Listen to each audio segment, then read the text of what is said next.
અંબાજી જતા માતાજીની અલગ અલગ રીતે ભક્તિ કરતા લોકો જોવા મળે છે। ત્યારે મારી પાછળ એક નવો રંગ આપને બતાવવા માંગીશ કે અમદાવાદથી પદયાત્રીઓ આવી રહ્યા છે અને આ પદયાત્રીઓ એક અનોખો રથ તૈયાર કર્યો છે। આ રથ છે ગાડી ઉપર એક આ રથ બનાવે છે। આમ તો સામાન્યપણે લાકડાનો રથ જોવા મળતો હોય છે, પરંતુ આ એક અનોખો રથ જોઈને અહીંથી પસાર થતા જે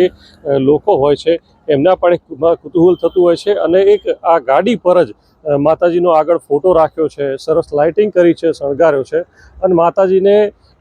છેક ઉપર બેસાડ્યા છે, એક મંદિર જેવું બનાવવામાં આવ્યું છે અને આ રથ જોઈ આવતા જતા લોકો દર્શન પણ કરતા હોય છે અને એક પ્રકારનું કુતૂહલ પણ સર્જાતું હોય છે અને આ રથ લગભગ 31 વર્ષથી તૈયાર કરવામાં આવી રહ્યો છે અને દર વર્ષે આ રીતે અલગ અલગ ગાડી ઉપર રથ તૈયાર કરી અને અમદાવાદથી આ પદયાત્રીઓ